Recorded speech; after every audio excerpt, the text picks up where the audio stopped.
de ordenamiento territorial, por ejemplo, los PROT, que son los planes regionales de ordenamiento territorial, y cómo esos planes dialogan con los planes reguladores comunales, etcétera. Hay todos distintos niveles de escalaridad o de escala que es necesario abordar. También desafíos a nivel de sectores, ¿no? Hoy día esto de las políticas públicas sectorializadas o sectoriales que no han dado resultados suficientemente. Hoy día nos interpela a dar un enfoque más bien territorialista, pero también, ¿no es cierto?, generando este espacio de la intersectorialidad. Yo propongo también ahí, como a partir de esta investigación, la conformación de comités intersectoriales a nivel vecinal, ¿no? A nivel territorial, local. Quizá esta figura de los COSOC por instituciones o consejos asesores de la sociedad civil que se conforman sin grados digamos, de efectos vinculantes, ¿no? Quizás debiera también abrir el espacio a lo mejor a mesas de diálogo más intersectoriales con los propios vecinos y vecinas de un territorio. Eso significa entonces una mayor apropiación de los distintos actores territoriales, ¿no? Y que no solamente se restrinjan a enviar cartas al alcalde o a la alcaldesa para manifestar que una actualización de un plan regulador, ¿no es cierto?, no era el adecuado. Y finalmente creo que es importante este tema como desafío que plantea la CEPAL en lo que es planificación territorial, la acumulación de aprendizaje, ¿no?, dentro de las instituciones. Y creo que aquí hay un tremendo desafío desde la gestión pública o para la gestión pública, en el sentido de que hoy día, a partir de mi observación y de mi apreciación, las posibilidades de generar aprendizajes institucionales, ¿no?, que es uno de los grandes temas que hoy día asume la planificación territorial, es casi nula también en nuestro municipio. O sea, no hay unidades que se encarguen de sistematizar información. Por eso que creo que es importante, me tocó ver en alguna municipalidad, por ejemplo, que todos los expedientes de participación ciudadana se habían desestimado una vez que ya se había aprobado por parte del Consejo Municipal una determinada actualización. Y eso, que pudiera parecer una cosa, una aberración, ocurre, ¿no? Y creo que es importante que no ocurra, o sea, que en definitiva existan unidades de inteligencia dentro del municipio que permitan, ¿no es cierto?, generar datos y poder contribuir a los aprendizajes de este tipo de la gestión de este tipo de instrumentos. Bueno, creo que es importante entonces en materia, digamos, de planificación, quería plantearles simplemente que mi investigación doctoral o sobre la cual baso esta propuesta de investigación trató de identificar dos tipos de dimensiones, una dimensión técnica y una dimensión política en la gestión de los instrumentos de planificación territorial, en este caso el plan regulador comunal. No es fácil hacer esta distinción porque creo que todos los instrumentos tienen una mirada que puede ser técnica, que puede ser política, y poder distribuir o asignar en una u otra línea es bastante complejo. Sin embargo, fue una apuesta metodológica y eso básicamente permitió también conocer de mejor manera cómo se iba gestionando esta planificación territorial. Bueno, a modo de resultados, y como para ir cerrando, no sé si Abel estoy ya en el tiempo, pero creo que sí. Creo que... En el tiempo ya, pero un cierre final. Perfecto. Entonces creo que simplemente el resumen es, a partir de mi investigación doctoral y de otros antecedentes, creo que hoy día en esta planificación territorial creo que hay una baja proyección estratégica al no estar articulados los instrumentos que acabo de señalar, el PLADECO y el Plan Regulador Comunal. Creo que hay también autoridades que politizan sin duda esta normativa en su favor político, digamos, y creo que eso es una cuestión que escapa, ¿no es cierto?, a una gestión pública más bien transparente y ciudadana. También creo y encontré que hay un bajo control ciudadano en la gestión de un plan regulador comunal. Creo que no hay control ciudadano, muy escaso, y eso se refiere básicamente a cuestiones de limitaciones que tiene hoy día la estructura política. Y sí creo que hay una gestión bastante ineficiente de los planes reguladores comunales, dado que dado que lo que encontré en la investigación es que hay muchas actualizaciones. Piensen ustedes que en el caso que conocí con mayor profundidad, en un periodo de 27 años hubo más de 17 actualizaciones o modificaciones en un plan regulador comunal. Eh, la pregunta es, bueno, ¿no será mejor hacer una modificación completa del plan regulador de una vez por todas y no 17 actualizaciones? Porque cada actualización además supone la contratación, que ese otro tema, otra arista, porque las municipalidades probablemente no tienen capacidad autónoma, a diferencia de lo que muchos piensan, para poder gestionar estos procesos, y se ven obligados a contratar mediante financiamiento externo a consultoras que cobran mucho dinero por hacer este tipo de cuestiones. Bueno, quiero dejarlo hasta acá, podría a lo mejor ampliar otro más, pero en virtud del tiempo y agradecer la invitación y espero que sea un aporte a la discusión. Gracias. Muchas gracias, estimado Cristian. Eh, Tengo aquí notaditos los minutos, para que no se me escapen. Pero no hay ningún problema en la presentación. Ha sido excelente, ilustrativa. Este es un tema que uno pudiese ver o que comúnmente nosotros los administradores públicos vemos con distancia. Es un tema que dejamos, ¿cierto?, en manos de urbanistas. Y por tanto son pocos los colegas que se internan en cuanto a los temas urbanos, territoriales, propiamente tal.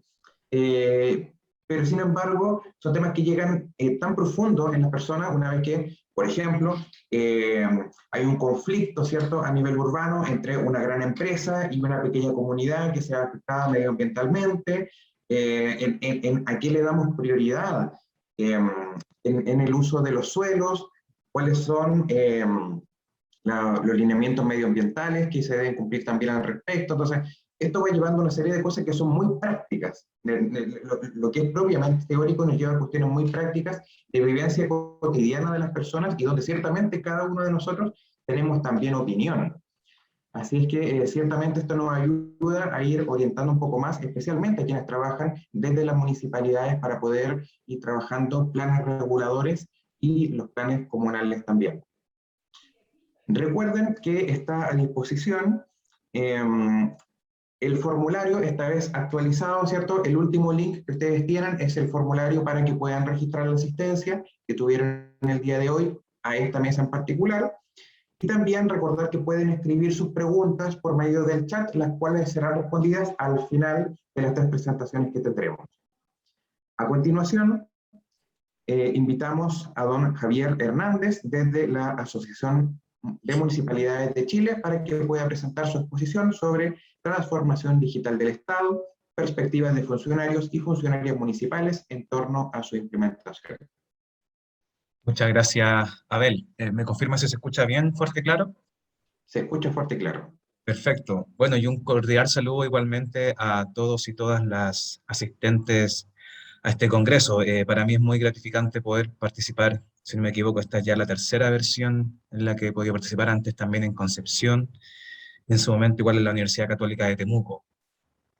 Así que ahora también, por cierto, igualmente en la Universidad de Valparaíso. Bueno, voy entonces a comenzar a compartir pantalla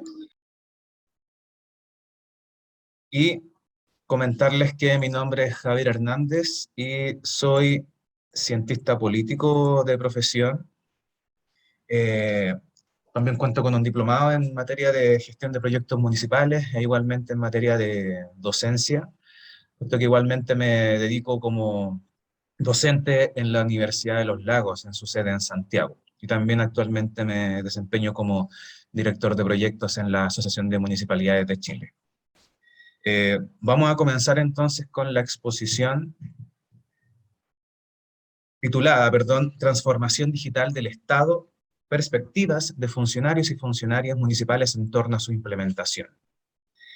Esta exposición, por cierto, es muy atingente a propósito de que nos encontramos en este preciso momento en el proceso de implementación de la Ley 21.180 de Transformación Digital del Estado, cuya publicación ocurrió a fines del año 2019. ¿Ya? Y para nosotros como asociación es todo un desafío la transformación digital, como muchas también otras áreas que involucran la gestión municipal, pero lo es particularmente porque si nos comparamos con el nivel central de gobierno, muchos funcionarios, municipalidades de distintas regiones, pero también considerando esos funcionarios, tanto autoridades como cargos de directivos, jefaturas, funcionarios en general, nos han manifestado en distintas instancias de que se percibe que el nivel central de gobierno en estas materias ha alcanzado un grado de madurez y también un nivel de desarrollo mucho mayor respecto al que han podido alcanzar el nivel local representado por las municipalidades, lo que también, digamos, se condice con los efectos de la centralización político-administrativa y justamente y cómo entonces la implementación de políticas públicas y de políticas de modernización del Estado se han enfocado principalmente desde el nivel central hacia el nivel local. Sin embargo, conviene señalar igualmente, partiendo de esta presentación, que han habido avances en esta materia que también dan cuenta, ¿cierto?, de que es un tema de interés para las municipalidades, a pesar de que, como lo veremos también, son todavía bien débiles las capacidades muy escasas para poder sí alcanzar las expectativas que se tiene al respecto en cuanto a la contribución que puede generar la transformación digital, pero también conceptos más amplios como el de gobierno abierto, gobierno digital, entre otros elementos también bien innovadores en la administración pública. ¿Cuáles han sido estos avances? Bueno, el programa Municipios Digitales, que desde hace unos varios años atrás ya, les fue permitiendo a las municipalidades comenzar a digitalizar algunos trámites, ¿ya? Y que se considera entonces como el primer precedente de lo que luego se fue transformando en lo que hoy conocemos como la División de Gobierno Digital del Ministerio de Secretaría General de la Presidencia, que también fueron los principales impulsores de esta ley misma, la Ley de Transformación Digital del Estado, ¿ya?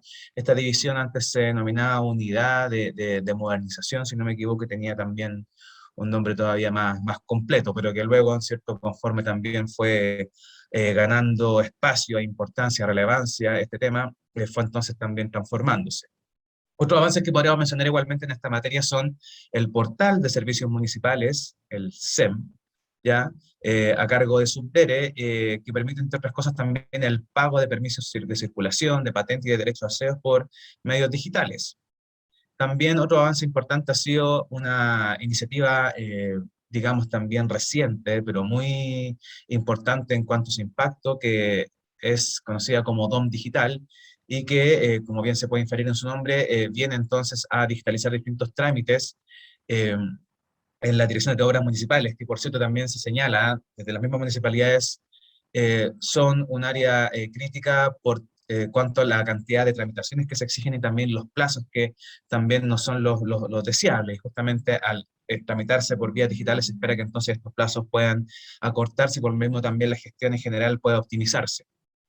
También otro avance importante a mencionar es el alto interés y las expectativas que han aumentado en materia de la contribución que puede generar la incorporación de plataformas digitales y de procesos digitales en la gestión pública, a propósito también de lo que fue el impacto que generó la pandemia, el posterior confinamiento y también la rápida adaptación, también no libre de complejidades, por cierto, de gran parte de la administración pública a el teletrabajo y también cómo se fueron por la fuerza, digamos, teniendo que por necesidad más que nada digitalizar algunos procesos. Y eso también, digamos, sirvió para ir haciendo frente a la resistencia al cambio, que efectivamente también es otro de los elementos que se señala impactan en las expectativas que hay sobre la transformación digital del Estado. Igualmente también para terminar esta sección de cuáles han sido los avances, igualmente mencionar que ha sido cada vez más constante la apertura de cursos de formación y capacitación en esta materia, e igualmente cabe reconocer, aunque todavía son amplios los desafíos que hay por delante, la ampliación que ha habido en las últimas décadas de la cobertura de conectividad a nivel territorial. Y bueno, lo que les voy a presentar a continuación, habiendo hecho entonces esta pequeña introducción y también habiendo dado cuenta de los avances que han habido en esta materia, los principales resultados de un sondeo de opinión que nosotros como Asociación de Municipalidades hicimos a cerca de 500 funcionarios que representan a 200 municipalidades del país, ¿ya? Y fue un sondeo que se estuvo efectuando durante aproximadamente un mes, en junio y julio del presente año, y que nos permitió entonces recoger información y también perspectivas desde las amplias direcciones que conforman el organigrama municipal, como ustedes las pueden ver en la lámina, ¿ya? Eh, También sobre la muestra que participó en este sondeo, señalar, como lo ven ahí también, que la mayoría fueron a nivel directivo y profesionales, seguidos también por cargos de nivel técnico, jefaturas e igualmente administrativos, ¿ya? Y también muy importante señalar un poco para que se tenga presente respecto a la fiabilidad de los datos recogidos, de que más del 50% de los participantes de este sondeo son personal que lleva más de 5 años en el ejercicio de sus labores en la municipalidad, lo que entonces también da cuenta de que es una perspectiva que tiene un sentido también de tiempo, por cuanto también da cuenta de la experiencia con la que cuentan los funcionarios entonces. Eh, Respecto a la pregunta que formulamos sobre si saben si acaso en sus municipalidades se ha conformado un equipo o se ha designado al menos a un profesional o a un funcionario con las competencias y las capacidades también necesarias para implementar la Ley 21.180 de Transformación Digital del Estado, pudimos observar que un 45,9%, cerca de la mitad entonces de los funcionarios que participaron en este sondeo, informó que no existe ni un equipo o un profesional a cargo del proceso, y luego en segundo lugar un 43,1% informó no saber, ¿ya? Y siendo igualmente preocupante, digamos, el que puede que eventualmente exista, pero que también gran parte de los funcionarios no lo conozca, y eso también es una dificultad a considerar. Si desagregamos estos resultados, aplicando la tipología de comunas de Subdere, que divide a las comunas en 5 tipos, desde las nivel 1, que son las más urbanizadas y con un mayor nivel de desarrollo, hasta las número 5, que son las más rurales y con un bajo nivel de desarrollo, pudimos constatar igualmente que se da una brecha o una tendencia que a mayor urbanización y nivel de desarrollo de las municipalidades también tiende entonces a aumentar el porcentaje de funcionarios que confirman de que se conformó un equipo municipal a cargo del proceso, ya constituido entonces por varias personas, lo que da cuenta igualmente de contar, de poder entonces disponer de más capacidades para en las distintas especialidades que se requieren en un proceso tan complejo como este. Luego también consultamos sobre qué tan informados creen estar el personal que trabaja en sus respectivas direcciones o oficinas sobre los cambios que se tendrán que implementar al aplicar la ley, y constatamos que un 80% informa estar poco informado y nada informado, ¿ya? De esta ley, que por cierto ya se encuentra en pleno proceso de implementación, que por cierto también es un proceso de implementación gradual. También luego interrogados sobre cuán preparados creen estar, ahora no qué tan informados están sobre la ley, sino que cuán preparados creen estar en sus respectivas direcciones de oficinas desde el punto de vista organizacional, es decir, si cuentan con las competencias, la estructura del personal, los conocimientos aplicados que se necesitan, las capacidades de gestión, este otro elemento. Pudimos constatar que un 53,2%, más de la mitad de los funcionarios que participaron en este sondeo, estima estar poco preparados y nada preparados, ¿ya?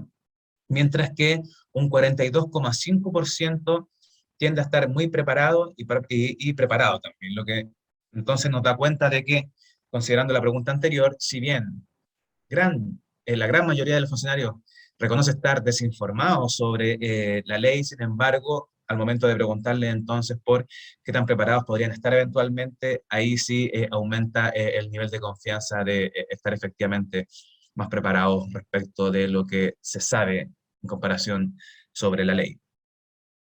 Luego también interrogados sobre cuál es, a juicio de ellos como funcionarios, la principal debilidad, ¿ya?, que debe enfrentar el municipio en general para implementar la Ley de Transformación Digital del Estado. Constatamos que 28,7% informó que la principal debilidad es el poder disponer de los recursos económicos suficientes, ¿ya? Seguido por un 21,9% que informó el poder contar con un amplio respaldo de directivos y funcionarios para implementar los cambios que se requieren. y seguido luego en un tercer lugar con un 18% por el poder capacitar al personal sobre la implementación de la Ley 21.180 de transformación digital del Estado, y luego también seguido por un 17,3% contar con el suficiente personal para dirigir este proceso, y finalmente un 14% capacitar al personal sobre transformación digital en general, y no solo sobre la Ley 21.180 de transformación digital del Estado. Luego, también muy importante, quisimos hacer un zoom en esta debilidad que se señala respecto a la falta de presupuesto, y elevamos una consulta que respondieron 108 direcciones de administración y finanzas de las municipalidades del país, y pudimos constatar que un 46,3% de la dirección de administración y finanzas estima ya no contar con el presupuesto para implementar la ley, seguido luego por un 34,3% que informa no saber si dispone del presupuesto, lo que también da cuenta y corrobora este nivel de desinformación que existe respecto a las implicancias que tiene esta ley en la gestión municipal. Ya entonces, para ir cerrando estas láminas de los principales resultados, comentarle igualmente que interrogamos en este sondeo de opinión a los funcionarios sobre si han realizado en su municipalidad al menos una capacitación en transformación digital en general, ¿ya? O en concreto sobre la implementación de la Ley 21.180, y si acaso también han participado en esta instancia de capacitación. Y al respecto, pudimos observar que un 62,8% declaró que no se han realizado al menos una capacitación en los últimos 12 meses, ¿ya? Mientras que un 28,9% no sabe si se ha hecho, ¿ya? Y solo un 5,3% informó que sí se ha realizado y pudo participar, y un 3,1% que sí se ha realizado pero no pudo participar. También, para complementar la información anterior, hicimos un foco ahora en lo que opinan al respecto los encargados de informática municipal, ¿ya? Para quienes, por cierto, el desafío es bien importante, digamos, aunque también lo sabemos, no recae solamente en ellos, sino que es un desafío que involucra a todas las autoridades y también, por cierto, a todas las direcciones de la municipalidad. Y a los encargados de informática municipal les preguntamos sobre cómo se imaginan un municipio transformado digitalmente, y al respecto pudimos constatar respuestas del tipo como las que les voy a mencionar a continuación. El poder contactar a los vecinos por medios digitales, eliminar el papel, que los trámites también estén disponibles de forma online, se imaginan también procesos administrativos simples, más rápidos, más eficaces, una alta coordinación entre los distintos cargos y departamentos a propósito de la optimización que va a haber en las comunicaciones, y también unos sistemas que van a ser más seguros y amigables con el medio ambiente. Luego, cuando les preguntamos sobre si mañana comenzara formalmente un proceso de transformación digital en sus municipalidades, ¿qué papel creen ellos como encargados de informática deberían desempeñar? Aquí pudimos constatar algo bien interesante. Los encargados que participaron en estos focus que hicimos, si fueron dos, en el que participaron cerca de 12 en total, considerando ambos focus, que este desafío de la transformación digital y del liderazgo en este proceso es algo que los mismos encargados señalan supera a lo que ellos mismos puedan hacer, ¿ya? Es decir, el liderazgo del proceso de implementación, los mismos funcionarios de informática reconocen que no puede recaer en ellos, sino que ellos en el fondo pueden posicionarse desde una perspectiva de ser facilitadores, de aportar todos los medios tecnológicos y operativos para que esto funcione, pero que sin embargo es un proceso todavía mucho más complejo y que requiere entonces de una intervención mucho mayor que la que podría entonces eventualmente hacer la unidad de informática municipal. Esto se condice también cuando les preguntamos entonces que cuál sería el papel que creen ellos deberían desempeñar las otras direcciones de las municipalidades. Y recogimos aquí afirmaciones que entonces reafirman lo que les mencionaba recién, de que ellos creen de que todas las direcciones deben estar involucradas y apuntar hacia un mismo objetivo, ¿ya? Y que también otro funcionario señaló que es necesario recibir el apoyo de las altas direcciones, dando cuenta entonces de que desde su perspectiva esto es un desafío que no solo puede recaer en ellos. Y por último, una cuarta pregunta fue ¿qué herramientas tecnológicas considerarían necesarias para el éxito del proceso? Y también qué capacitaciones creen se van a requerir. Y entre varias cosas informaron que se necesita un buen sistema de gestión documental, la firma electrónica simple y avanzada en lo que corresponda. Igualmente importante, capacitar a las personas con el uso de herramientas digitales, ya que se observa que hay desconocimiento sobre problemas básicos incluso. Es igualmente importante asegurar una buena conexión a Internet y dotación de equipos computacionales, programas y licencias. Igualmente son elementos entonces más tecnológicos y necesarios. Ahora bien, con todo lo señalado anteriormente, e igualmente en lo que podemos ir ahondando todavía más, en este catastro sobre la situación actual en la que están las municipalidades para hacer frente a la transformación digital, consideramos que los principales desafíos son entonces a nivel de planificación estratégica, porque justamente mientras no se establezcan procesos de implementación claros, con objetivos concretos, con resultados esperados y también que puedan ser medidos en el tiempo, no hay garantía entonces de que la implementación tenga el impacto esperado. Igualmente, es necesario atender aspectos que tienen que ver con las capacidades tecnológicas y de infraestructura, dado que también hay hartas brechas entre las municipalidades, especialmente entre las más urbanas y rurales, respecto a estas capacidades con las que disponen. Igualmente, otro desafío importante son a nivel del personal y la estructura que se requiere para una gestión óptima en esta materia, y esto porque también nosotros hemos observado importantes contrastes entre las municipalidades, por ejemplo, en lo que refiere a la dotación de personal de sus unidades, departamentos de informática, porque mientras que en algunas municipalidades, especialmente entre las más urbanas y rurales, especialmente en las ciudades capitales, hay municipalidades que pueden contar fácilmente con más de 10 funcionarios trabajando en una unidad informática, habrá otras en las que hay solamente un funcionario que incluso ni siquiera cuenta con dedicación exclusiva para esa materia, ¿ya? Entonces también eso da cuenta de cuántas dificultades puede haber y los contrastes que va a haber también en la implementación de esta ley. Igualmente, otros desafíos que vemos son a nivel presupuestario, en donde igualmente vemos brechas importantes entre las municipalidades. También otros desafíos son la formación y la capacitación, que tiene que nosotros consideramos ir fortaleciéndose para entonces dar cuenta de que no solo el proceso de transformación digital es algo que tiene que ver con tecnología y con conocer entonces aquello, sino que también involucra un cambio en la cultura organizacional que tiene que entonces hacer frente a la resistencia al cambio, entre otros elementos que igualmente requieren en ese aspecto de formación y capacitación. Igualmente, desafíos son la alfabetización y la inclusión digital, porque al mismo tiempo si la transformación digital es, por ejemplo, una oportunidad para conectar con las generaciones más jóvenes, ¿ya? Que por cierto también se dice son las que menos interactúan con las municipalidades, a diferencia, por ejemplo, de las personas mayores. Eh, También al mismo tiempo la transformación digital implica un desafío para las mismas personas mayores por cuanto los datos indican que no disponen del nivel de conocimiento y de accesibilidad y también de interacción con entornos digitales respecto al que tienen sí las generaciones más jóvenes. Y para terminar entonces con esta presentación, simplemente señalar algunas recomendaciones. Nosotros creemos que es clave entonces que el liderazgo de la transformación digital en las municipalidades se efectúe en equipo, que no recaiga solamente en las unidades de informática.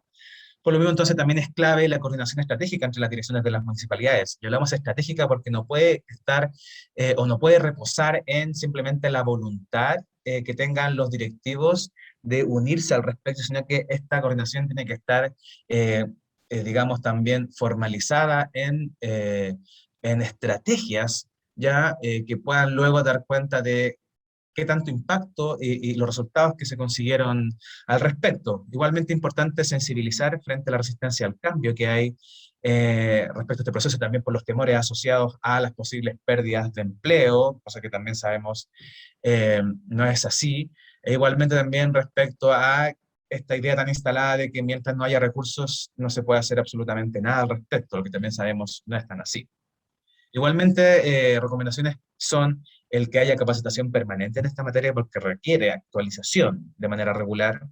Eh, También el compromiso férreo de la alcaldía y del consejo municipal.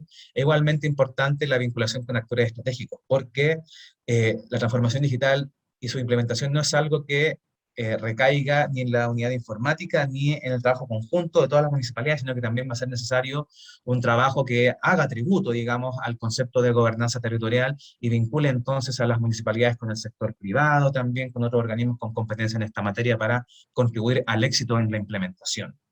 Así que, bueno, sin más que señalar, doy gracias a todos por su atención, muchas gracias y quedo atento entonces a las preguntas que eventualmente pueda haber más adelante. Muchas gracias, estimado Javier, por esta presentación, por la investigación además que se realizó al respecto. Damos la bienvenida a todos y todas las que se han ido sumando también a lo largo de este tiempo. Recuerden que está a disposición en el chat el formulario de asistencia para que puedan llenarlo y así se deje establecido, ¿cierto?, su asistencia correspondiente a esta mesa. Y también está en el chat a disposición el espacio para que ustedes puedan plantear todas las preguntas producto de estas presentaciones y que puedan responder, ¿cierto?, nuestros expositores al final de la presentación. Nos queda solamente una sola presentación y por tanto es importante ir teniendo desde ya las preguntas. Va a ser un tiempo acotado para poder conversar, debatir sobre lo que ustedes propongan, así es que para que puedan también ir comentándonos al respecto.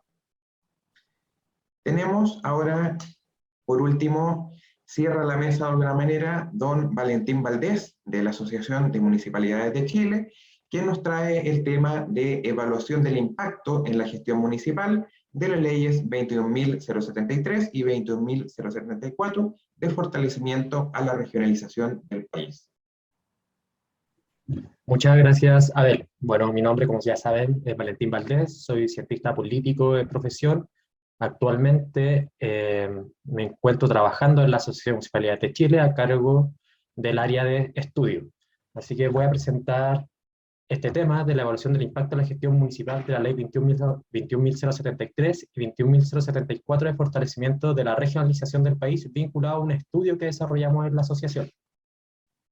Bueno, ambas leyes de fortalecimiento a la regionalización introdujeron modificaciones a distintas normativas con el propósito de impulsar la descentralización en el país, brindando mayor autonomía y aumento de funciones y atribuciones para los gobiernos regionales, pasando de un modelo jerárquico a través de intendentes que respondían directamente al presidente de la República a un modelo de interdependencia de los sistemas central, local y regional, con autoridades políticas escogidas democráticamente y sin dependencia del nivel central. ¿Cuáles son las principales medidas? La modificación de la estructura de los gobiernos regionales, estableciéndose nuevas competencias vinculadas a desarrollo social, infraestructura, conectividad vial y fomento productivo, separándose además de las competencias que ejerce el delegado presidencial vinculadas al orden público y seguridad del interior, situaciones de emergencia y catástrofe y coordinación con CEREMIS. Asimismo, el GORE puede solicitar al nivel central la transferencia de nuevas competencias, situación que puede permitir, por un lado, mayor autonomía de las regiones, pero también generar territorios rezagados ante gobiernos regionales con menores capacidades de gestión. Y también el establecimiento de un modelo de gobernanza para las áreas metropolitanas en aquellas regiones que lo implementen, ya sea mediante solicitud expresa de las regiones o a través de un oficio del presidente de la República. Actualmente las municipalidades no son consideradas en la ley, sino al contrario, se encuentran invisibilizadas en su rol, quedando limitadas a áreas de convergencia interinstitucional y bajo el principio de coordinación de la administración pública. En este momento, la coordinación multinivel pasó de un modelo jerárquico, donde el GORE era un brazo más del nivel central, a uno de interdependencia, en el cual cuenta el GORE con autonomía política, legitimidad electoral y nuevas competencias. Por tanto, ¿en qué se basa la investigación? Desde noviembre del 2020 a enero de 2021 realizamos un análisis respecto a cómo impactan las leyes de regionalización al sistema municipal. Para cumplir con el objetivo general, se plantearon dos objetivos específicos vinculados a los posibles beneficios del sistema municipal, como también las dificultades que se pudiesen desarrollar. El análisis se desarrolló a partir de una revisión bibliográfica respecto de las atribuciones de los gobiernos regionales enmarcadas en las competencias emanadas de las leyes promulgadas, complementando con entrevistas a alcaldes, grupos focales, con los directores municipales en tres áreas claves: desarrollo comunitario, Secretaría Comunal de Planificación y la Dirección de Administración y Finanzas. Más adelante revisaremos por qué estas áreas. En la presente matriz se identifican 7 instrumentos de planificación y gestión regional que tienen correspondencia con instrumentos a nivel municipal. Por un lado, los gobiernos regionales tienen autonomía para el desarrollo de planes y estrategias, operacionalizando las políticas nacionales con los objetivos regionales, misma situación de convergencia teórica de los instrumentos municipales con los aspectos regionales. Para ilustrar el modelo de interdependencia entre el nivel regional y local, se presentan estos 7 instrumentos de gestión clave que deben ser concordantes, pero como veremos más adelante, los puntos de encuentro teóricos no son necesariamente los que suceden en la realidad. Entre los principales instrumentos presentados se encuentran los planes de ordenamiento territorial, instrumentos de desarrollo económico regional y local, fondos de desarrollo regional, planes y acciones de fomento de la actividad productiva turística, impulso de la ciencia, tecnología e innovación, y estrategias en la gestión de riesgo de desastre y estrategias de seguridad pública. La investigación se concentró, por tanto, Valentín, no, sí. no está puesta la presentación en modo presentación. No sabemos si eventualmente ha pasado alguna diapositiva o no. Yo la tengo acá en modo presentación. No sé cuál sería el error. Está como en la primera lámina. Sí. Sí. A ver, dame un momento. ¿Ahora se logra ver? Ahora perfecto. A ver, un segundo. ¿Pasa? ¿Va cambiando de Sin ningún diapositiva? problema. Sí, acá va cambiando, sí. Súper. Ya, muchas gracias por la acotación. Estos eran los instrumentos regionales que les comentaba de esta matriz. Ahora les voy a presentar las dimensiones claves que nosotros consideramos para el análisis de la información. Por un lado está la dimensión política, que resulta relevante considerar la distribución del poder en el Estado, pues bien, según Hernández y Villa, la define como la expresión del equilibrio que diferentes fuerzas políticas, sociales y económicas han alcanzado en un determinado momento, pudiendo estas relaciones modificarse y alcanzar un nuevo equilibrio, situación que vemos actualmente en el GORE. Según la ley de gobierno regional, el gobierno nacional le transfiere atribuciones y funciones a los gobiernos regionales, mientras que según la ley de municipalidades son transferidas también competencias hacia los municipios desde el centro. A su vez, la administración comunal se encuentra sujeta a planes presupuestarios y de desarrollo del gobierno regional. Si bien hay autonomía, sigue existiendo una distribución estructural jerárquica desde el centro hacia los niveles subnacionales, que en la práctica se podría denominar como un modelo de organización de autoridad coordinada, que se da cuando en el centro hay mayores competencias y responsabilidades, mientras que las administraciones subnacionales son altamente dependientes. En el ámbito administrativo, la institucionalidad responde a tareas técnicas que contemplan las acciones que deben ejecutarse a partir de las decisiones políticas tomadas. Es decir, se hace alusión a las capacidades de gestión de las instituciones, pues bien, para ello existen instrumentos de gestión propios en cada nivel administrativo. Y a nivel presupuestario, se puede afirmar que la descentralización financiera es un área que carece de profundidad. No se ha avanzado en el mismo nivel que la política y administrativa. Actualmente el presupuesto de los GORE será aprobado anualmente junto al presupuesto nacional. En cambio, a nivel local existe autonomía, pero en la práctica queda mermada por la alta dependencia al Fondo Común Municipal, que va del 70 al 85% en el 90% de los municipios del país. Es por ello que se considera que la esfera presupuestaria, tanto a nivel regional como municipal, es un factor de alta sensibilidad, entendiendo que la sujeción jerárquica a la determinación de recursos y además porque determina qué políticas públicas se pueden aplicar o no en los territorios. A continuación, abordaré de manera general el proceso de levantamiento de información a través de los grupos focales. Actualmente el territorio chileno se divide en 16 regiones, las cuales se subdividen en 56 provincias y al mismo tiempo se subdividen en 346 comunas y 345 municipios, todos caracterizados por su alta heterogeneidad. Asimismo, la OECD indica que en Chile existe una notoria brecha entre los sectores urbanos y sectores con características rurales, y que si nos vamos a datos del INE, el 87,8% de la población total del país vive en zonas urbanas, y en tanto un 12,2% vive en zonas rurales. Para dar cuenta de esta diversidad existente, es que empezamos a consultar a distintos municipios. Se trabajó con una muestra de 33 municipalidades, siguiendo la territorialidad enmarcada en la tipología SUBDERE, que determina 5 grupos de comunas, considerando grados de urbanidad y ruralidad, como también sus niveles de desarrollo. Se trabajó en las áreas clave definidas anteriormente que nombraba, que era la Dirección de Administración y Finanzas, la Secretaría Comunal de Planificación y la Dirección de Desarrollo Comunitario. Ya en 2003, Brunner y el Agua publicaron el informe Capital Humano en Chile, el cual advertía en aquella época que el país contaba con un moderado stock de capital humano y una distribución altamente desigual. Actualmente podemos afirmar que existe alta concentración del capital humano calificado en las comunas con alta urbanidad y alto nivel de desarrollo. Ambas variables son externalidades negativas de la centralización y su dinámica de carácter centrípeto, las cuales indudablemente repercuten en la gestión pública, entendida en la manera en que el Estado obtiene, organiza, maneja y moviliza recursos escasos con la finalidad de cumplir un objetivo en específico.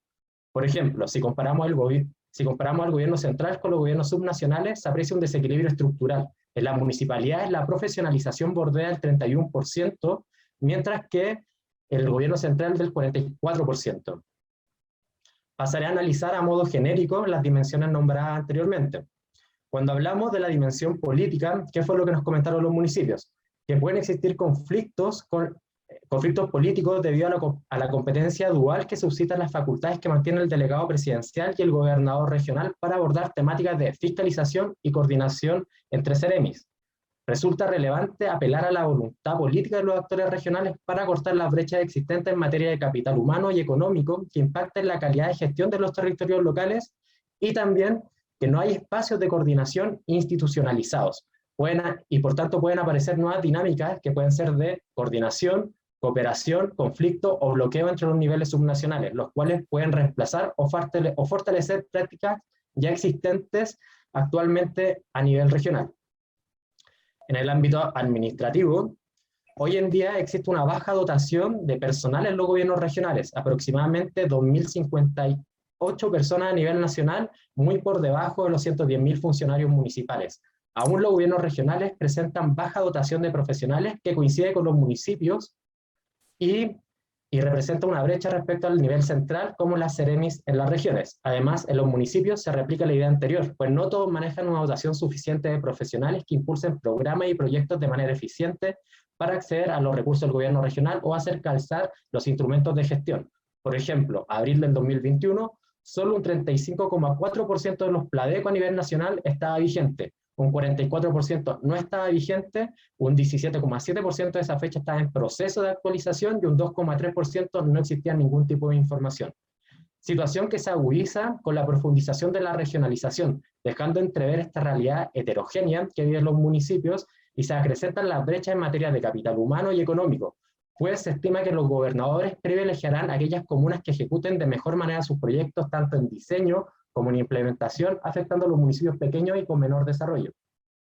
El impacto de la regionalización en las relaciones intergubernamentales podría generar una superposición de los instrumentos de planificación sobre el territorio, por ejemplo, con los PLADECO. En este ámbito, los instrumentos municipales se encuentran en desventaja en el desarrollo estratégico para el desarrollo territorial, existiendo su baja actualización y un escaso seguimiento de cumplimiento de los indicadores que estos tienen en los territorios.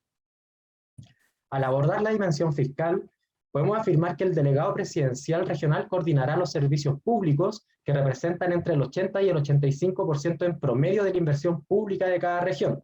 También el delegado presidencial ejecutará los recursos económicos provenientes del Fondo Nacional de Desarrollo Regional, que en promedio corresponde entre el 15 al 20% de los recursos disponibles del gobierno regional. Existe una disparidad entre la cantidad de manejo y los recursos que mantiene el delegado presidencial frente al gobernador regional, donde este último es el actor más perjudicado. Al integrar la variable municipal al análisis, se desprende una alta dependencia del Fondo Común Municipal y el escaso desarrollo endógeno de las comunas del país, que repercute en la baja recaudación de fondos propios permanentes y situación que impacta en las relaciones intergubernamentales, principalmente por la calidad o posibilidad de generar políticas públicas en las comunas. Cuando hablamos de heterogeneidad, podemos afirmar que la regionalización impactará de distintas maneras en los niveles territoriales. Las instituciones encargadas de gobernar las distintas unidades administrativas se caracterizan por la heterogeneidad. El impacto será distinto considerando la realidad de las comunas, municipios y también la cantidad de estos que existan en cada región. Por tanto, como plantea Faletti, es necesario acompañar todo el proceso con capacitación a los distintos niveles subnacionales, enmarcado en las nuevas competencias de los GORES y la adecuación de los instrumentos de gestión local con los regionales para potenciar dinámicas colaborativas y coordinación multinivel. Cuando hablamos de los grupos, podemos afirmar que los grupos de mayor urbanidad 1 y 2 ven con preocupación la gestión, puesto que estiman que tendrán a relacionarse en mayor medida con las nuevas autoridades regionales. Tiene sentido considerando que son las grandes comunas urbanas del Gran Santiago, del Gran Concepción y las capitales regionales. Los grupos de mayor ruralidad estiman la necesidad de apoyo técnico desde los GORES para suplir sus problemas estructurales. En general, en la medida que aumenta la ruralidad, hubo una mayor manifestación de anhelos de apoyo y solventar los problemas estructurales. Los actores entrevistados manifiestan que, en general, que no conocen cuál es el rol de ellos en el desarrollo regional, observando principalmente solo la variable política. En tanto, la gran debilidad de la reforma radica en el énfasis de la autonomía versus el descuido del fortalecimiento de la coordinación multinivel, que puede impactar negativamente en el diseño, elaboración e implementación de instrumentos de gestión territorial y las políticas públicas. Lo anterior se vincula a la ausencia de mecanismos formales de coordinación en la ley.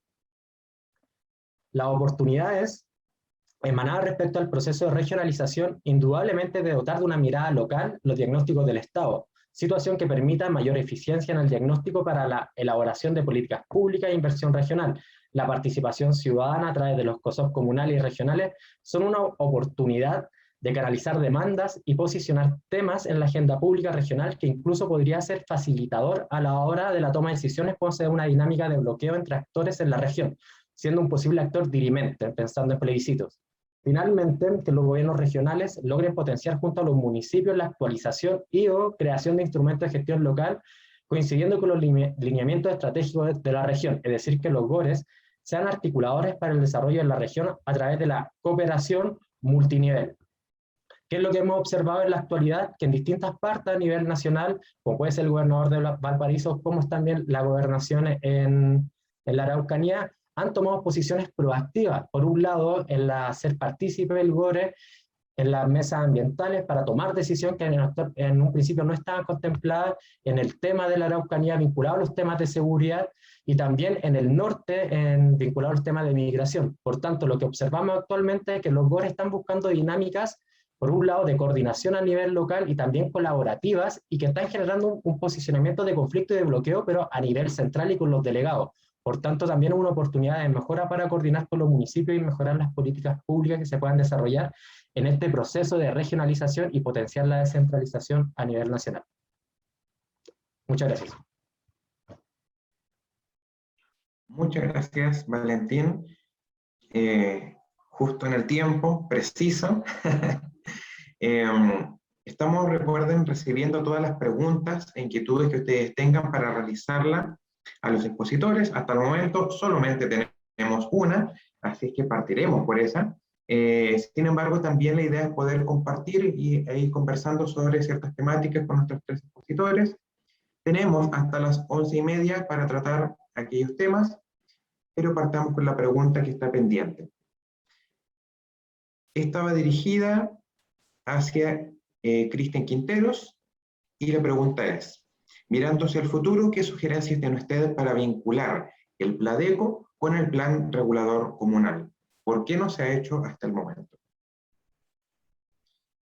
Sí, gracias, Abel. Sí, bueno, una muy buena pregunta. Yo creo que primero se responde por el tema de la normatividad, ¿no? Que no obliga necesariamente a los municipios tener actualizados los planes reguladores comunales. Yo creo que hay que introducir alguna, en vistas de mejorar ese aspecto, introducir alguna normativa que sí lo señale. Recién en la ley de mercado de suelos se incorporó la vigencia mínima de duración de un plan regulador, pero esto fue hace aproximadamente 2 o 3 años. Por lo tanto, no hay ninguna legislación que obligue a los municipios a tener, primero que todo, un plan regulador comunal actualizado. Tal como decía recién Vicente en su excelente diagnóstico sobre el estado de cumplimiento de los instrumentos de planificación municipal, efectivamente muchos municipios que no tienen actualizado el plan regulador comunal, porque además hay que decir que en aquellos municipios que no tienen plan reguladores comunales se rigen por los planes reguladores metropolitanos. Y eso es un tema también bien importante de señalar, pero en ese sentido las competencias pasan a un organismo, digamos, subnacional a nivel superior, como es el caso del gobierno regional. En el caso de los PLADECO, la ley de municipalidades establece efectivamente una vigencia mínima de 4 años, y por lo tanto, como yo decía en la presentación, esta normativa es mejor cumplida, digamos, por decirlo de alguna manera, por las autoridades locales, que ven, y ahí hay una apreciación personal, pero que seguramente tiene bastante asidero, ven una oportunidad también de fundamentar su gestión política, ideológica, a través de la generación de un nuevo instrumento de planificación de desarrollo comunal, que es un instrumento de planificación estratégica, ¿no? Debiera ser planificación estratégica también el plan regulador comunal. Pero no hay una normativa que, insisto, digamos, obligue a los municipios, sino que más bien establece recomendaciones. Sería interesante a lo mejor evaluar la posibilidad de que se pudiera, ¿no es cierto?, obligar a los municipios a cumplir con, como yo decía antes, con una actualización, más que con actualizaciones de un instrumento en un periodo, sino que con una modificación o una realización de un plan regulador completo, ¿no? Que involucre a todo el territorio urbano. Recordemos que los planes reguladores comunales solo condicionan y establecen uso de suelo urbano y lo que se define como zona urbana dentro de cada comuna. No aplica a las zonas rurales, que más bien se rigen por el plan regulador metropolitano. Y por otros instrumentos, por ejemplo, también, que también requieren, como decíamos, se ha dicho en otras posiciones, requiere también de una articulación con, por ejemplo, otros municipios o con el gobierno regional, en el caso de los planes reguladores intercomunales. Pero básicamente eso, yo diría que sería interesante entonces poder establecer algún estándar de política pública de ordenamiento territorial en ese sentido. Esa podría ser mi respuesta. Muchas gracias, Cristian. Nos llega una segunda pregunta de Constanza Ollanadel, y esta va más bien dirigida a Javier y a Valentín, que tal vez podrían encauzarnos aquí. ¿Qué políticas públicas se han desarrollado y se deben trabajar en torno a mejorar las variables de profesionalización y calidad de la gestión a nivel regional? Y vamos a agregar aquí a nivel regional y local también. ¿Qué políticas públicas se han desarrollado y se deben trabajar en torno a mejorar las variables de profesionalización y calidad? No sé quién quiere responder. Si me permiten partir respondiendo, gracias por la pregunta y señalar, a decir verdad, que hay una deuda importante del Estado en materia de formulación de políticas públicas que contribuyan en general a la modernización de la gestión municipal y en particular a lo que mencionan acá que tiene que ver con la promoción y desarrollo de su capital humano, ¿ya? Sabemos que, comparativamente hablando, el nivel de profesionalización del nivel central de gobierno es mayor que el nivel de las municipalidades, ¿ya? Y que incluso, si no me equivoco, según los últimos estadísticas del Sistema Nacional de Información Municipal, el Sistema Nacional, perdón, el nivel de profesionalización en las municipalidades hasta hace unos años estaba bajo el 30%, ya es decir, solo 1 de cada 3 funcionarios municipales cuenta con estudios profesionales, ya. En cambio, en el nivel central, esa cifra está cercana al 50%, 40%, ¿ya? También igualmente es importante considerar que la deuda principal en esta materia está dada también porque el estatuto administrativo, ya para los funcionarios municipales, es también un cuerpo normativo en donde se regulan estas materias, pero que igualmente requiere de modificaciones, y eso podría ser también elementos a considerar como una política pública, digamos, ¿ya? Y también igualmente importante considerar que con la ley de plantas municipales, que se promulgó hace unos años atrás y que entró en vigencia el 2017 especialmente, se intentó, digamos, contribuir a el desarrollo de la gestión de personas en las municipalidades y también a la profesionalización. Eh, Sin embargo, fueron pocas las municipalidades, por decir muy pocas, la verdad, las que tuvieron las capacidades y recursos para implementar los cambios que esta ley les permitía, mientras que la gran mayoría, la verdad, no pudo modificar su situación en vista de entonces poder hacer una mejor promoción de su capital humano y también de su profesionalización, ¿ya? Por ejemplo, esta ley de plantas municipales que les menciono consideró que las municipalidades también pudieran disponer de una política de recursos humanos como un instrumento obligatorio ahora para su gestión, de igual manera como lo es el PLADEC o el Plan Regulador Comunal, también el presupuesto municipal, y sin embargo también hemos podido constatar que la formulación de estas políticas de recursos humanos, en donde también se esperaba se incorporaran, por ejemplo, elementos que contribuyeran a la promoción del capital humano municipal y su calidad de vida laboral, la verdad también dejan harto que desear, porque más bien, como pasa en muchos otros eh, aspectos, son instrumentos que se formulan para cumplir con la ley y no tanto efectivamente para que cumplan con mejorar la gestión municipal propiamente tal. Eso entonces es lo que podría señalar a grandes rasgos, Abel. Gracias, Sí, Javier. No sé si Valentín quiere agregar algo más a esta idea. Sí, complementar también un poco la idea de Javier y darle quizás un foco territorial. Lo que siempre vemos desde la Asociación de Municipalidades, que muchas veces el proceso de atracción de capital humano hacia los territorios es complejo, porque la mayor parte de las comunas del país presenta altos grados de ruralidad. Estamos hablando de más de 200 comunas que tienen esta condición. ¿Y qué implica la ruralidad en Chile? Implica muchas veces precarización de la calidad de vida a la que pueden acceder los profesionales, es decir, déficit en el acceso a bienes y servicios en estos territorios, también se encuentran sueldos no competitivos frente a otras zonas de mayor urbanidad, también una calidad de vida laboral que quizás no sea la mejor.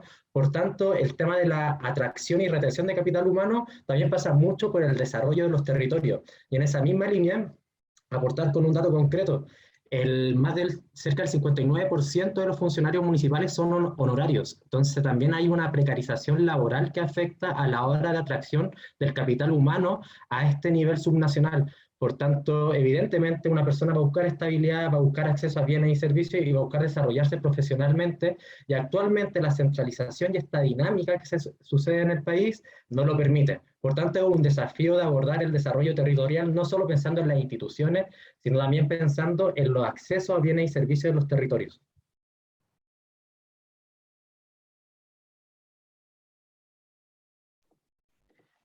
Gracias, Valentín. Solamente recordar a todos y todas que está disponible en el chat el formulario, el link de inscripción, para que de esa manera pueda quedar el registro de que ustedes estuvieron presentes durante esta mesa. Vamos a la siguiente pregunta, realizada por Boris Ogas. ¿Conocen experiencias exitosas a nivel internacional en gestión de políticas públicas en gobiernos subnacionales? Entendiendo que también podemos ampliar tanto lo regional como lo local. ¿Conocen experiencias exitosas a nivel internacional en gestión de políticas públicas en gobiernos subnacionales?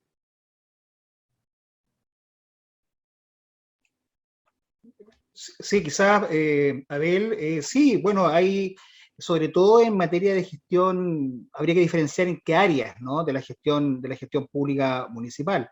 Pero evidentemente uno de los íconos o de los emblemas en materia de participación ciudadana, por ejemplo, tiene que ver con el caso de Brasil, en el tema de los presupuestos participativos, por ejemplo.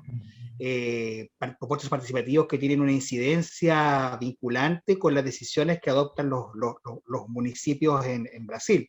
Y es un modelo que se ha tratado de ir aplicando, ¿no es cierto?, en distintas otras latitudes, pero que evidentemente en Chile hoy día no tenemos ese nivel de incidencia. Hay una brecha importante entre la consulta o entre la información ciudadana y la consideración dentro de lo que es una norma o una obligación, digamos, que se genera desde los gobiernos locales. Pero creo que eso puede ser un ejemplo interesante, ¿no? En materia de...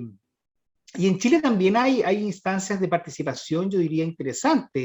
El caso, por ejemplo, a mí me correspondió hace muchos años atrás colaborar en la implementación de los fondos de desarrollo vecinal, los FONDEVE.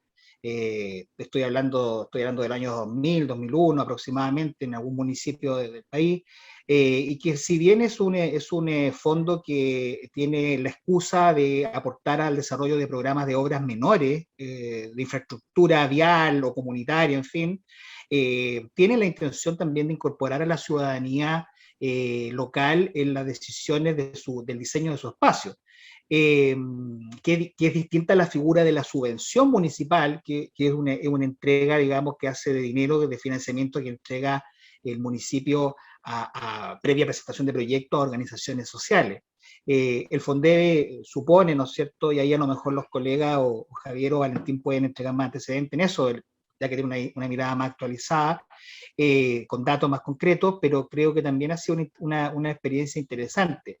Desconozco particularmente hoy día el estado de gestión de los fondos de desarrollo vecinal de los FONDEBES, pero me parece que es una política interesante.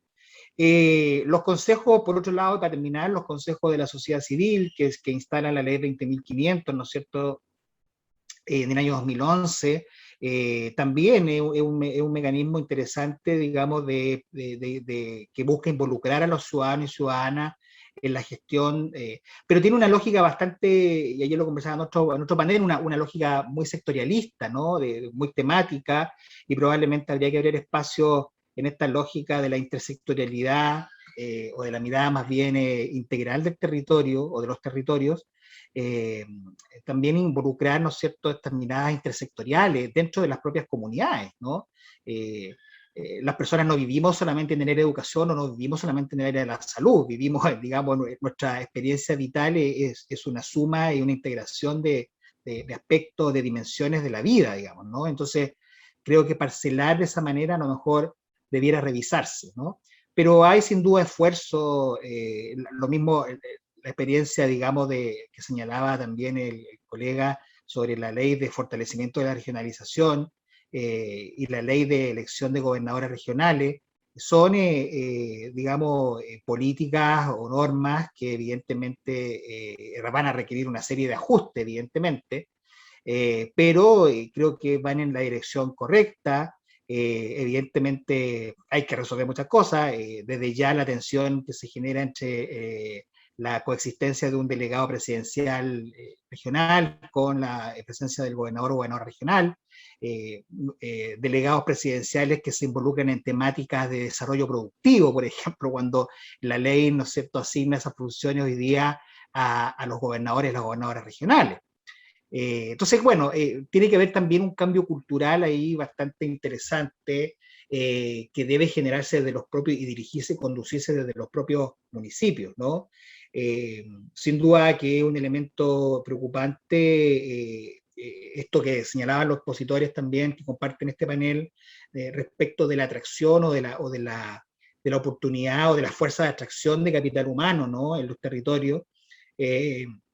Y eso involucra, ¿no es cierto?, una serie de generación de incentivos, ¿no es cierto?, adicionales que puedan, ¿no es cierto?, fortalecer las capacidades municipales, ¿no?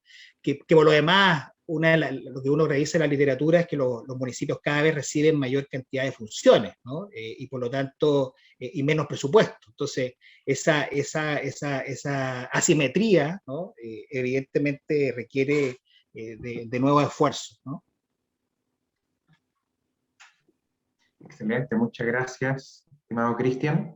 Bueno, complementando la pregunta que realizaba Boris, justamente Pablo enfoca también este tema de las experiencias a nivel de gestión de políticas públicas, particularmente a la incorporación de la participación ciudadana de las comunidades regionales y locales, como para ir en esa línea. Y también una pregunta bien interesante, él culmina preguntando cómo incorporamos justamente la dimensión cultural de cada territorio con su diversidad a la gestión pública, de qué manera la administración pública se hace responsable también de eso mediante distintos mecanismos. Aquí Cristian ya nos ha ilustrado algo al respecto, no sé si Valentín o Javier quieren comentar algo más.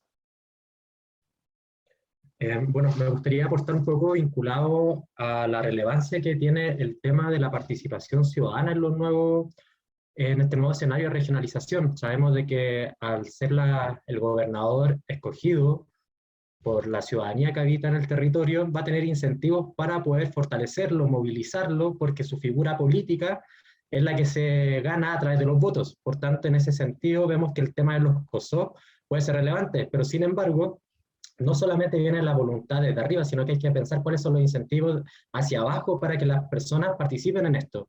Muchas veces las grandes críticas que se hacen a los consejos de la sociedad civil es que son instrumentos para legitimar toma de decisiones que ya están dentro de los niveles gubernamentales, porque no tienen posibilidad de poder tener voz y voto para la toma de decisiones. Entonces, ese es el gran desafío de cómo pensar de que vincular a la ciudadanía desde las instancias gubernamentales involucre también incorporar estas visiones ciudadanas a los instrumentos de planificación. Y ahí la coordinación multinivel es esencial, porque las personas habitan en una comuna, habitan en una unidad vecinal, y ahí el municipio, coordinado a través de la IDECO, coordinado también con los niveles regionales, puede generar estas vinculaciones, ya sea la postulación de proyectos del Fondo Nacional de Desarrollo Regional, que pueden ser muy pequeños, desde una junta de vecinos, desde adquirir insumos, pero ya van generando insumos concretos de participación ciudadana, que finalmente va provocando, concadenando como una serie de incentivos para poder participar y tomarse estos espacios. Entonces no hay que pensar simplemente de que los espacios de participación ciudadana de los COSOC vengan desde arriba, sino que también sean las ciudadanas activas quien tome estos espacios y los tensiones, porque la tensión es la única forma de generar movilización, y si no generamos movilización y tensión, nos vamos a quedar estancados esperando de que por un lado las instituciones tomen, abran las puertas, o por otro lado de que la ciudadanía tome otros caminos que pueden ser no institucionales.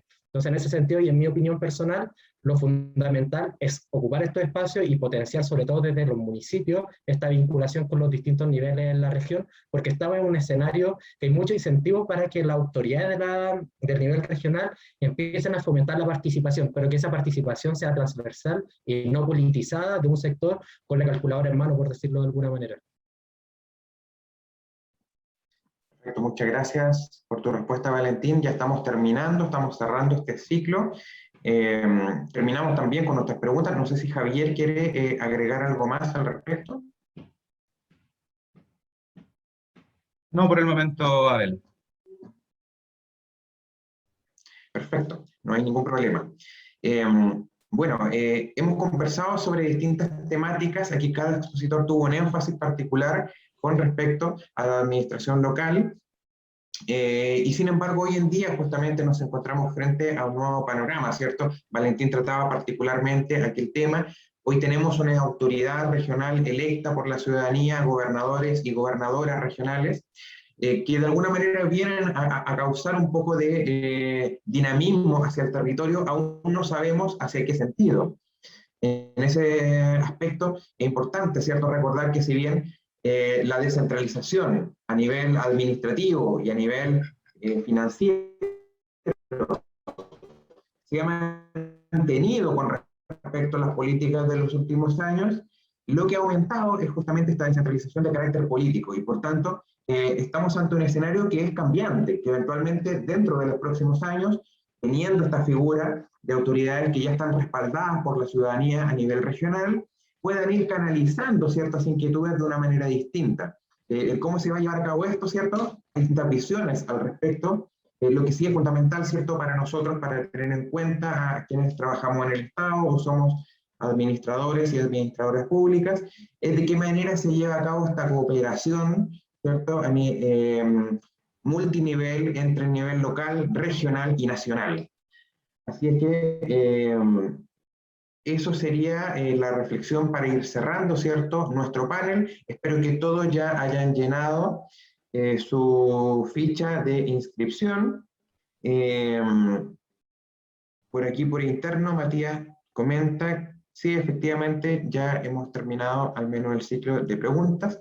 Así es que, a nombre del Colegio de Administradores y Administradoras Públicas de Chile,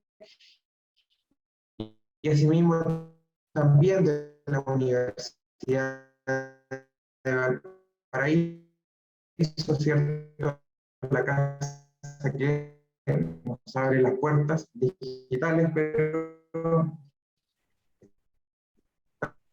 estamos aquí. Muchas gracias y cada una desde las regiones y dentro de ciertas marcas.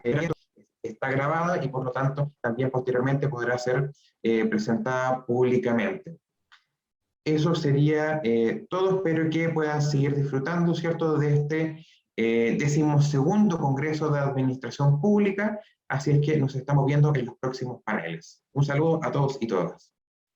Gracias. Hasta pronto.